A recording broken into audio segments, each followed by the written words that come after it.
Singapore is becoming a hub for chopper training with a new helicopter flight simulator that started operating at Seletar Aerospace Park this month. We're the only country to have it apart from France. About 40 pilots from 5 nations, including Australia, India and the United Arab Emirates, will train with it this year.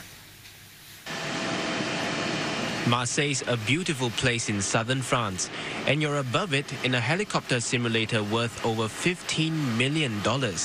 But the weather can get nasty sometimes. So there should be a storm, I guess. Yeah. You also don't want to be near choppy waters in a chopper. But because all this is just virtual reality, your control over life is never in doubt. Well, this is beyond any computer game I've tried. You can actually feel the butterflies in your stomach when you're flying, when you're turning, when you're landing.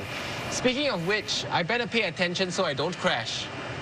By the actual helicopters, it's hard to practice emergency situations because of it's very dangerous. So this simulator can practice without dangers. It also saves valuable training dollars for any company or any organization because the cost for a flight hour is much more than what it costs to run the flight simulator.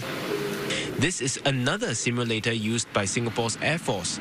An average of 50 of its pilots train with it annually. Without the simulator, I think they are lost. Because if you look at it, just like what I did in Air Force in my earlier days, we did a lot of them in the air, and you find that there's a kind of like a lost feeling in the air because we don't know what to do. So we can do all the training here, the technique-wise. If you are wrong, we'll correct you.